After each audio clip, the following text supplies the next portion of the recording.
Praise the lord. పరిశుద్ధ గ్రంథం నుంచి మత్తయి సువార్త 5వ అధ్యాయం 28వ వచనం. ఒక స్త్రీని మోహపు చూపుతో చూచి ప్రతివాడు అప్పుడే తన హృదయమందు ఆమెతో వ్యభిచారం చేసిన వాడగును.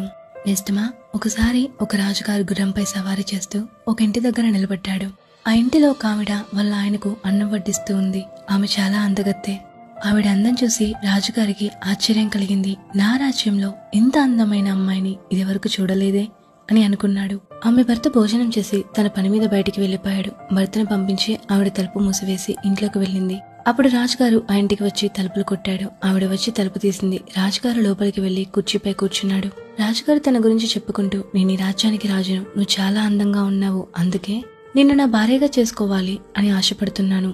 నీవు ఒప్పుకుంటే నిన్ను పెళ్లి చేసుకుని నా రాజ్యానికి రాణిగా చేస్తాను అని చెప్పాడు. ఆమె గుణవంతురాలు మరియు చాలా సంస్కారం కలిగి. ఆవిడ రాజుగారితో ఇలా చెప్పింది, రాజుగారు, తప్పకుండా నేను మీ కోరిక తీరుస్తాను. ముందు మీరు అలసిపోయి వచ్చి ఉంటారు.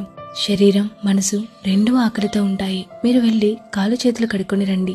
మా ఆయన ఈ అరటాకులో ఇప్పుడే భోజనం చేసి వెళ్లాడు. మీరు ఇదే ఆకులో భోజనం చేయండి. మీకు తృప్తి అయ్యేంత వరకు భోజనం వడ్డిస్తాను. భోజనం అయ్యాక మీ కోరిక తీరుస్తాను అని చెప్పింది. అప్పుడు రాజుగారు ఇలా అన్నారు, నేను ఈ రాజ్యానికి మహారాజును. నీ భర్త భోజనం చేసిన ఎంగిలి విస్తరాకులో నేను భోజనం చేయాలా అని.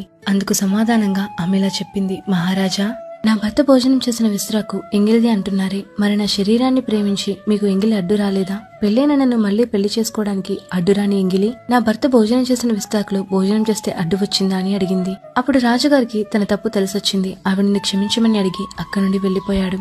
నిజమా? ఈ పొరుగువానికి నీవేదీ వచ్చి ఉండవద్దు, ఈ పొరుగువాని భార్యను ఆశించవద్దు అని దేవుని వాక్యం సెలవిస్తుంది. నీ కుడికన్ను నిన్ను అభ్యంతరపరిచినడలా దాని పెరిగి నీ యొద్ద నుండి పారవేయము. నీ దేహమంతయు నరకంలో పడవేయబడకుండా నీ అవయవములలో ఒకటి నశించుట నీకు ప్రయోజనకరము గదా.